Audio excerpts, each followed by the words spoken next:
All right, welcome to another episode of the AV2 podcast. I'm Ross, and with me, of course, is Alex. Yes, hello. How's it going? That's all right, we're getting there. We're getting there. At least it's a nice warm day. It's a very warm day. That's what we like, we're getting there. Exactly. I'd say it's been not a terrible week. I think that's... Not terrible, but there's been better weeks. It's been probably one of the most average... Average weeks, yeah, gotta get that in. Oh yeah, of course. That's so stupid. Pardon the fun.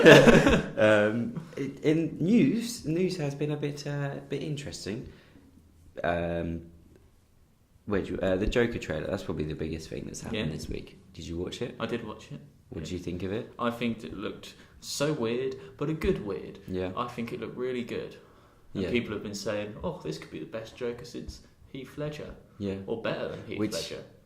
There's only been one. There's only been one since in Suicide Squad, and it's probably not saying much. But no, I think it looks good. I didn't sit through all the trailer because I'm lazy. Yeah. But so I keep seeing like stills of it on Twitter, so people are fucking loving it. No, it looks good. It's weird to see people on Twitter being like, "Oh my god, Joaquin Phoenix is so good," and Robert De Niro is. Yeah, exactly, yeah. And that I'm looking forward to seeing that Zazie Beetz girl, from because she's good in Deadpool. So yeah.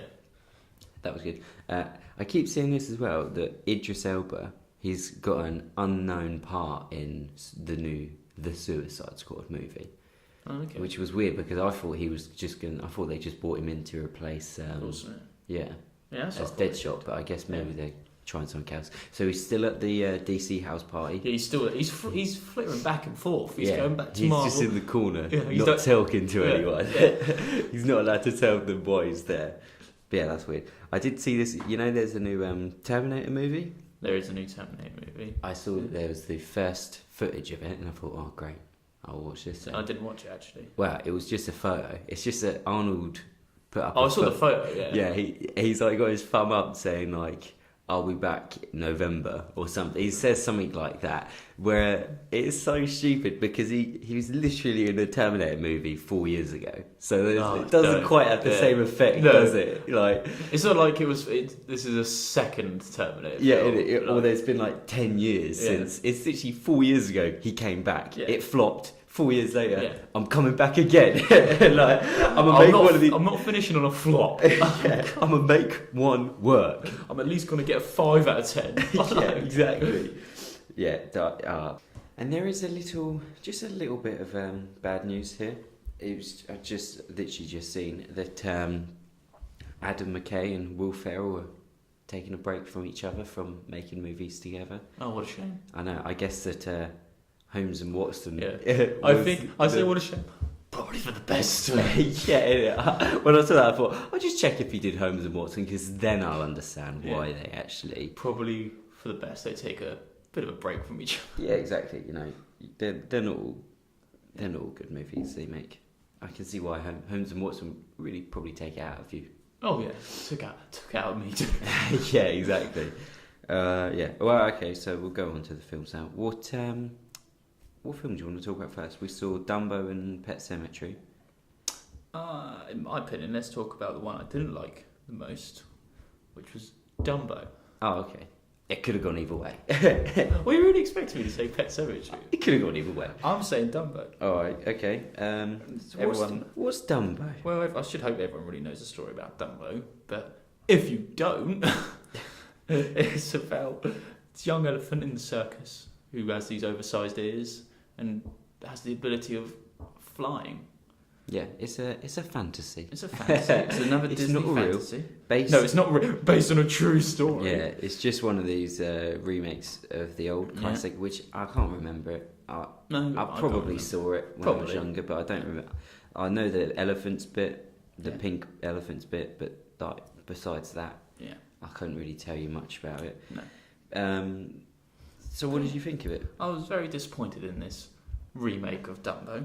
I was expecting quite a lot more. I thought it was going to be so good. Were you really expecting it to be good? I was expecting re-release of Dumbo. I got hooked on the trailers. I was like, I could see this being good. It wasn't. No. I didn't get into it at all. But it's not terrible. It's not terrible. It's just not great. Not great. But when you said you were excited by the trailer. When I saw the trailer, and I saw it was from the mind of Tim Burton. Oh yeah. True. Oh god. When I saw that, and like even just no one needs to see the mind of Tim Burton. Maybe 10 years ago I would have taken it, but you see, it's a Tim Burton movie. I expected a bit more, and it looks so bland. It just all looks grey. Yeah. Everyone wears like dark and like really bland colours in it. There's nothing. It's no bright. There's no colour. No, even when he's got like the blue face paint on, it's like it's not very appealing to look at. It's not. It's really not. Did not an get attractive into it looking movie at all. Didn't feel anything like any emotions or anything in this film. It was just bland through like all performances. Apart from one, I liked Michael Keaton in this film. Oh yeah, and Danny DeVito. Yeah, I didn't mind Danny DeVito in this film. Them two. Michael Keaton, he's the one. Yeah, he can turn up to anything. He can turn it on. It doesn't matter how bad it is. He's doing it. He don't know if it's bad or not. I think that's why. He's not got to see it. He's got that silly hairpiece on. It's moved over, but he's still going for it. He's still going for it. He knows. He don't care. He's committed. Yeah. He wants an Oscar. I think that's why. He deserves an Oscar. He does. Not for this. Not for Colin Farrell deserves an Oscar for this movie as Holt. No, he does not. He did not lie. No. You don't even joke about that. I like. The one thing I did like was everyone in this movie has a very great voice. So like you could probably copy most people's voices in this. Like you probably could. Colin Farrell's got that like. I don't really want. He's like, come on now. Yeah, he does. Come on, y'all. Yeah, that's how he sounds. Let's go get it. Eva Green is killer. She's got like the very like stereotypical French performer, a little bit arrogant, but she's stuck there. That's exactly how she sounds. You must know how she sounds from that. I really like Danny DeVito. I like him. He kind of held the movie up. He wasn't playing what I thought he was going to play. I thought he was going to be like the evil, but I didn't really. But I thought he was going to be bad. I thought Michael Keaton was always going to be the bad guy. I did see that, but the thing is, This is one thing that really pissed me off with the movie. I don't know if we've spoiled it yet, but there's not really much to spoil, to be fair. Go watch the original. Yeah, probably, yeah. Well, anyways, we'll go spoilers anyway, just in case. Yeah. I felt like Michael Keaton in this movie, he's just evil for the sake of being evil. Like he has no real reason to. There's no backstory to him. He's just being a dick for the sake of being a dick. Yeah, exactly. Like even when they're presented with another more reasonable option, because the kind of thing is that the kids promised Dumbo, because apparently Dumbo can understand what humans say. Apparently, only if they're a child. And a child scientist, because remember she's a scientist. I forgot about that. She says that a lot. Yeah. How could you forget? She says it in every scene. She does. And so they're trying to get Dumbo's mum back. Yeah. And it turns out she's at Michael Keaton's place via... She's at Michael Keaton's place. Yeah. Chilling. She's at Dreamland. Yeah. And I really like his name, Van der Veer. Oh, it's a cool name. It reminded me of Red Dead. It does a little bit, yeah. And so the mum is at the same place as Dumbo at the end of the movie. Yeah. They get brought together. Yeah. So the kids are like, oh yeah, great. That's so convenient. Like it makes it so easy for us. Let's just reunite them, and Dumbo will be happy, and then he'll fly and do shit because he will be with his mum. Yeah. And Michael Keaton says, "Well, actually, I think the mum won't want him to fly, so let's kill the mum." I was about to say, I'm a killer. Yeah. Just for the sake of killing her. And that's so fucking stupid, man. And it is so it's so unnecessary. Like, at least write a better fucking outcome than that. You can go a better way than just, no, actually, I don't agree with you, Millie. I'm going to go and kill the mother because I think that's better. It's so stupid. I mean, that's a good point, Millie, but to pose a counter argument, I'm a killer. I think that might also work. So I'm going to try that one first. We'll see how it goes. The one that can't be undone, I'll do that one first. We'll do that first. But so I felt after that I was like, wow, he's just being a twat just for the being. Maybe character of a real backstory in this was Colin Farrell. Yeah. But even that wasn't much of a backstory. He went to the war and came back without an arm. But apparently he might not have gone to the war. I think that was kind of implied. I don't remember that. Yeah, because a few people say to him, and he like tries to avoid a few people, and so I think that's kind of like implied something about that. But they don't really go much into it. But yeah, it's a lot of just Dumbo not trying to fly, and then flying and not flying, and yeah, it's just it was nice to see Alan Arkin though. I didn't know he was in this movie. I know, neither did I. We both saw him. Yeah, it was nice to see Michael Buffer as the announcer for the service. Yeah. But yeah, and again, like with like Danny DeVito's got acts. Like he has probably decent acts. They couldn't work them into the show somehow or give him a job. Instead, Michael Keaton just does the whole, they're being fired now. Yeah. And he's like, why? Yeah, innit? Like you're fired. You're being the dick for the sake of being a dick. Yeah, innit? And you're gonna piss off Danny DeVito, who has genuine shares in the company, doesn't he? He gives them shares in the company. Like, what does he expect is going to happen? But it all gets resolved because they burn the place down. I love it. They just completely. We're not getting our way, guys. Let's torch the place. Yeah, exactly. Let's torch the joint. Get out of there. And then Dumbo goes back. But yeah, not very nice. It was a pretty boring ending as well. Like the end scene where they're flying around trying to reunite them and stuff. It's pretty boring. Yeah, and it's so no fake real tension at all. It's so fake. Yeah. I mean, well, yeah, it's a bit fake. No, but like I would have thought they might have tried like something decent, but it just looks so shit, doesn't it? And it's like I said, it's bland. And it's not amazing. No. And even when they recreated the pink elephants bit, which I was actually kind of looking forward to, I was thinking, how are they going to do this in real life? Yeah.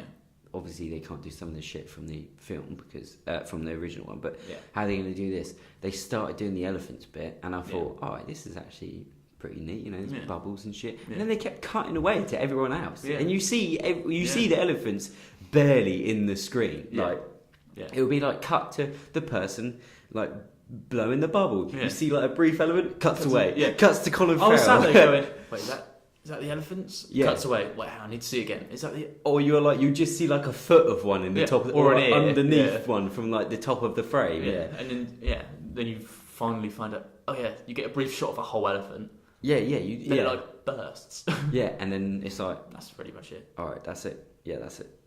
Cool. And it's an hour 50, which you're pushing it. I'm not really feeling that. You know what I mean? If it was an hour 50 of pure Michael Keaton and Danny DeVito. Yeah, that's true. I'd have been sold. And again, it was quite nice seeing Danny DeVito and Michael Keaton on screen together, but yeah. But no, it was just a big disappointment. No. However, if like I went through a Colin Farrell phase, I wouldn't say this is one of his worst movies. No. Because he's perfectly like fine in it, just got a great accent. Like a really great accent. He does a pretty good accent in this. Yeah, he does. Well, okay. Well, and I've just seen here, it was written by Aaron Kruger, who you may know from such films as, I see where his best one is, The Ring. Was he in The Ring? He wrote the remake of The Ring. Oh, okay. I do like The Ring. It's meant to be quite good, yeah. I do like. And then he went straight downhill with Transformers 1 to 4. Oh God! And then he did Ghost in the Shell, the remake of the anime, and then Dumbo. Yeah. So his last two few films haven't been that great, and all of his films seem to be based off other things. Yeah, everything he's written is based on something else. He hasn't come up with an original idea. And most of the shit is based on his better the thing he does. Yeah. I see that thing that's pretty good. I'm gonna try and redo it. Yeah, exactly. He's been nominated for 3 Razzies, all for worst screenplay. He won one of them, which is deserved. But yeah. What a great guy. Well, he didn't do too well, to be fair. No, it hasn't. Which is surprising because I would have thought that would have been the only thing going for it. Yeah, I would have thought. Yeah, even a load of people was probably going to see this film. Yeah, exactly. Because doesn't look so it did too amazing. I think it underperformed on the first night, and it really underperformed in China, which is worrying nowadays. Because you got to get the Chinese market. Everything's done in China. That's where the money is now. That's where we're going. yeah, exactly. We're going China. That's where you make money. Yeah. They made for 170, which is what's that doubled? 340. Yeah. Yeah. Yeah. So the 340 is what they need to make some money. It's currently on 136, which I don't really know what that includes. Like, I guess that's just the first weekend, but 136 from 170 is a bit worrying. It's slightly worrying. I don't think we're going to get a sequel to this one. I would put money on it. Dumbo 2. That's my bet. That's my bet. I keep doing that every week. I make a bet on something. We need to go back and track him. Yeah. See how many have come through. Yeah. I would put money on this one not getting a sequel. No, it won't happen. Which is a shame. But yeah, and I thought the little girl Nico Parker and Finley Hobbins, I thought the brother, I thought they were fine. Yeah, they were right. As child acting goes. Yeah, they were right. Yeah, she tries to give like a speech at the end about the key, which I just thought, she just threw away the thing her mum gave to her before the mum passed away. Like, bullshit. Yeah, not really the moral message. No. But okay, fine, yeah, whatever. Would you buy it on DVD? No. I'd buy the original, probably. I wouldn't. Roasted. Got ya. What else did we see? Pet Sematary. Yeah, we did see Pet Sematary, which is also a remake from the... Yeah, it is, yeah. Aaron Kruger did this one as well. Yeah, he's going 2 for 2. What do you think the story was for this one? You've got a doctor and his family who move away from the city of Boston into sort of the woods and the area around there, and... More woods. Yeah, well, it's literally just woods. Is it Maine? Is it called Maine? Is it? Yeah, it's called Maine. Okay. And yeah, with their two children, and then they discover this mysterious burial ground for pets, and there's a lot going on around there, and madness ensues. I never actually realised until she says they spelt cemetery wrong. I could have gone my whole life spelling cemetery that way, and not no. Yeah, so they've just buried their pets at this cemetery, which is freaky. Yeah, it is a bit freaky. However, we'll go spoilers for this one. If you want to see a decent horror movie, go see it. It's fine. Well, I think this is I felt like it was a film of two halves. I feel like the first half was pretty boring. Not a lot happens. Do you think? I thought it was better. Second half, when it starts kicking off, that's what I liked. Because then it got a bit tense, a bit on the edge towards the end of the second half. Okay. I thought the opposite. I thought the first half was better because it was a bit freakier. You know, like when he's like walking around the woods at night in the bare feet. See, I thought that was genuine. I found that boring. Had a bit of horror. This film doesn't really rely on jump scares too much, which there's not a lot of jump scares. And no, to be honest, I kind of like that. Obviously, in my head at the time, I was calling a lot of them. At the time, I was like, something's going to happen. Yeah. Yep, something happened. Yeah. I think there was only really one or two real occasions that I wasn't really expecting. But I do think that when he's just Jason Clarke, who is amazing. Yes, I did like her. And Amy, his wife, she was good as well. Yeah. I don't really know her from that much, but no, I don't. She was really good. She's probably the best person in this. Jason Clarke is. No, yeah, she was good. It starts off Jason Clarke and then she becomes the main person. She does, or other way around. And she's the only person with a backstory as well in this. With a backstory. She's the only one. Yeah. Which I really liked. I liked that story. But I really liked the moments where it's like they try and make it with genuine like horror, like dread. When as in like you dread, not the movie Dread. When he's like walking through the woods and people are talking to him, I thought, okay, this is actually a little bit creepy. Or you know, when he looks out the window and there's someone in his doorway. Yeah, it's freaky. Yeah, I thought that was freaky, and those were the bits I like, because then you think, okay, they're not just relying on jump scares. I like it. It was gory as well. You know, it was really gory. When that mate comes in with his, I can see his skull. His skull's like an inch out of his head. But fair enough. Yeah, I liked that. And then it was obvious that he was going to sit up and start talking to him. Just saying. That was cool. Yeah, that's not what I called. So he's going to sit up. But no, I was surprised. I thought the first hour of this, I thought this is really good. And then the second hour, I thought, not really. But I think the trailer really ruins it a bit, because in the trailer, that fucking bird, in the trailer, you get a lot of like, ooh, kids walking through the woods in masks. Yeah, I was expecting a lot more of them. Yeah, that happens once. You don't see him again. No, you don't see anyone in this movie except them three and John Lithgow. I liked him in this. He's really good. I like seeing him in horror movies. And I liked sort of the friendship he struck up with the little girl Ellie. Yeah, I thought that was good. Quite cool. And then he obviously like dies unnecessarily because necessary. Why not? Yeah, exactly.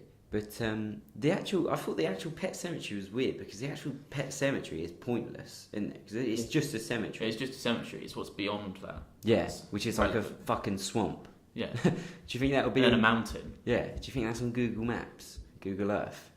That world? What, the Pet Sematary? After those logs.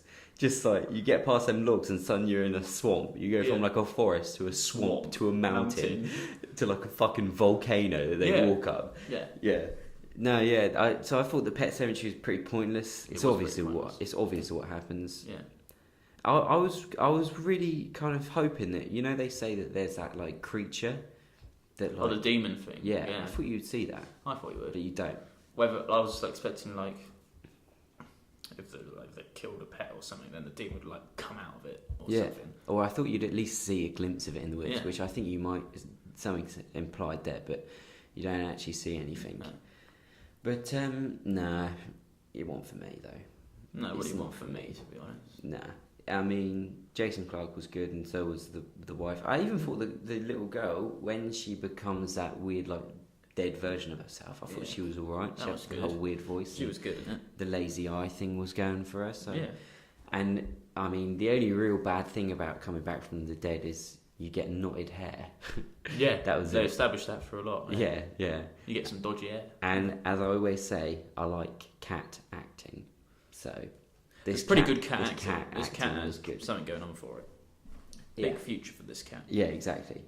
So yeah, I mean, I was looking at the directors behind it. I don't think they've really done much before this, but I was surprised though. This movie, they made it for 20 million, which I'm not sure where $21 million has been spent on this movie. I was like, don't know where they got that from. Jason Clarke got a pretty nice pay packet for this movie. 90% of that's going in Jason Clarke's bank account. Yeah, exactly. They really wanted it, but yeah, 21 million on this movie. Saying it out loud is there's 4 people in this movie and a CGI truck. Yeah, like that's really all there is, unless they had to get a lot of treats for that cat to do it because they're stubborn little bastards. They are stubborn little bastards. So I mean, I don't know where the money went on this movie. No.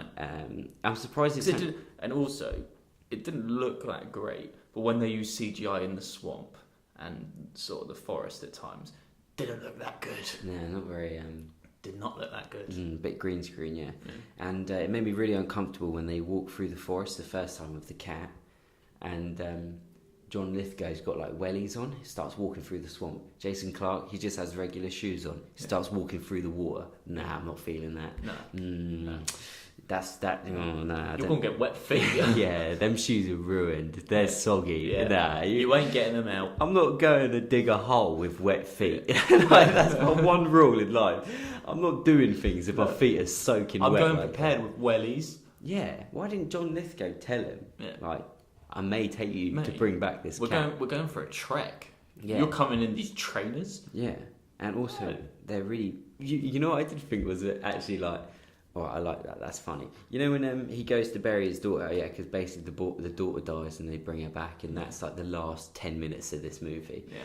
You know when he buries the daughter, she's like laying in the dirt, and then you get the shot, the bird's eye view of him, and he just pushes the soil right over her face. Her face, she does almost like a 180. Her face is just like, oh God, I'm being covered. Yeah, but it's so funny because it's kind of good actually, because he just pushes soil right over her face, which... If it was actually enough. If it actually was a little girl who just laid there and took a face full of dirt, fair play. She deserves 90% of this 21 mil budget. That's some good acting from the both of them. But yeah, I just remember seeing it and being like, did he really just push loads of soil onto it? But all right, fair enough. Yeah, that's realistic. Good decision. Funny moment of the film. Would you buy this on DVD? No. I probably wouldn't. Have you seen the original? I haven't seen the original, the original, but I guess it's probably exactly the same. I assume it's the same. They do the same. Like, I started watching it, but I didn't get all the way through it. They do the same, like, oh, we just got to the new house, and oh my God, a truck's just driven past quite quickly. Yeah, so it wasn't really do that. I'll probably go back and watch the original. I might try it. Yeah, it was probably like an 80s, like, or whenever, like one of them cheesy Evil Dead, like over the top kind of movies. That's what I think it will be like. Yeah. But yeah, no, Yeah. I wouldn't buy this on DVD. No, I wouldn't. It's a nice collection to the Jason Clarke bank. Yeah, he's sat there going, Pet Sematary. 21 mil. Yeah, Dickheads. Hope they don't ask where that money went. Yeah, unless this is... Yeah, no, yeah. I wouldn't... as a horror film, I'd probably be like, maybe go and see this movie. But you're not going to remember it. Especially with Us coming out. I don't think this movie's going to do well. This may be the first horror movie I've ever seen in my life not make profit. Yeah, it's a real possibility. Yeah. Anyway, now we're going to move on to a new section, which we have branded the call out. Yes. Where, we're going to just, if we see someone, anyone, film industry mostly, probably. That could be anything. Could be anything that they've done, or if they've said something, and we don't necessarily agree, we're going to call them out on it. We'll say, So we'll say we're disappointed. We're disappointed in them because they shouldn't be saying shit like this or doing shit like that. Exactly. So we'll keep it civilized. We're not gonna. We'll never do it again. We'll see how it goes. Yeah. But Ross, well, who are you going to disagree? Call out this week. There's been a lot in the news lately because of the whole it just being Oscar season about whether Netflix movies should be eligible for the Oscars and this sort of shit. And I know that Spielberg doesn't want it, and that's fine. He can disagree. Yeah. But I was scrolling through the news and I saw Helen Mirren. She was at Dave Helen Mirren.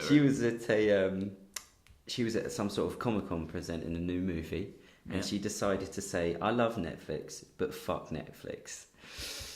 Oh, Helen. I'm not sure if I like that. No.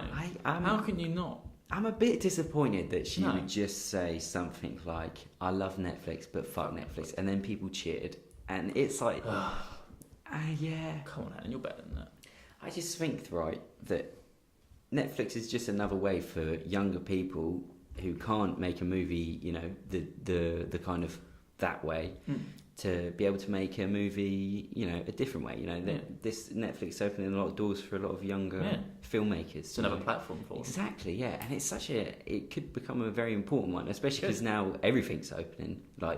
You got Prime and the Disney ones and DC and all this shit, It's just like more ways for people to get into, the industry, and then maybe not make movies through Netflix. And also... maybe if Netflix were just making these shitty action movies like they have been doing, which is fine. I don't like them, but I know people do like them. Then maybe I could agree with the whole fuck Netflix. But when they're actually producing quite good movies, I'm pretty sure that Roma movie, that won all the BAFTAs, I think that was a Netflix movie. Well, I think that they after he made it, Netflix bought the distribution rights to it. Now that is a movie. Would you say it was about? It's about like a family in the 1970s in Mexico City. Yeah, that's it. That's a movie, that may not have found a distribution in the US because of what it's about. How can they market that? Yeah. But Netflix took it, they distributed it, and it won BAFTAs. It won Golden Globes. I'm not sure about Oscars, but it did well, and it found success. Yeah. And it's got really positive reviews and ratings. Exactly, and it's probably a great movie. And people saw it because it was on Netflix. So, and there's another one with Chiwetel Ejiofor. I think he was. He's just directed a movie called The Boy Who Harnessed the Wind, which is also meant to be really good. Yeah, I've heard about that. Yeah, exactly, and it does actually look quite good. I do want to watch it. And that one came out this year, and so it's people are making movies through Netflix, like decent movies, and then you just got people saying fuck Netflix. It's like, you don't know what you're talking about. Yeah, innit? I don't get it. But she says I love Netflix, but fuck Netflix. I like things. I like Kevin Costner, but I would never say fuck Kevin Costner because of one thing. Because of one thing. Or when John Hamm makes a shit movie, I'm not going to say that. Yeah, innit? I didn't walk. Fuck John Hamm. I didn't walk out a tag and say I like John Hamm, but fuck John Hamm. No. I think that I don't like the debate, but I'm disappointed that Helen Mirren would say that. The way her career's going, she could be on Netflix. Listen, Robert De Niro's doing a movie through Netflix with Al Pacino and these people, right? Helen Mirren, do you know what her last three films have been, among other things, but her last main big films, right? The Nutcracker. Yeah, I remember in that. That wasn't there. Good one. The Winchester, which we didn't see, which like Pet Sematary, was the first horror film I've ever seen not make any money. Yeah. Right, and then the one before that she was in Fast and Furious, the latest one, doing a really horrendous accent. Why does she think she's above Netflix? I know, I don't like that whole haha fuck Netflix lol subtle dig. I'm a bit disappointed. I'm slightly disappointed, yes. You can think that you don't like Netflix. Keep your opinions to yourself. Exactly. It's not necessary. Don't come in here shoving your opinions down my throat. And not just shouting it like that. But yeah, anyway, I'm disappointed, but I'll probably see her next movie. Yeah, we'll probably have to. If it's on Netflix. I can see it. Just a week later, she's got on a Netflix. She signs a deal with Netflix. A multi-million-dollar deal. Yeah. But yeah. Well, anyway, I think she's the first member of the Call Out Club. Yeah, Helen Mirren. Helen Mirren. But no, I don't dislike her now as a person. No, as a person, I'm sure she's perfectly nice. Yeah, I'm not. She's just got stupid opinions. Well, if you don't think. You can say civilised. I'm just saying how it is. Yeah. Well, anyway, I think that's going to pretty much wrap us up. I think that finishes on a really nice note. Yeah, I think we'll see who does it. I've already got a few people in mind for the next one. Oh yeah. But we'll see. Yeah. Anyway, we got Shazam comes out. Yeah. And there's something else which I can't remember right now. Yeah, it shows how much we're paying attention. Yeah, exactly. But yeah, anyway, thank you for listening and awesome. Take care.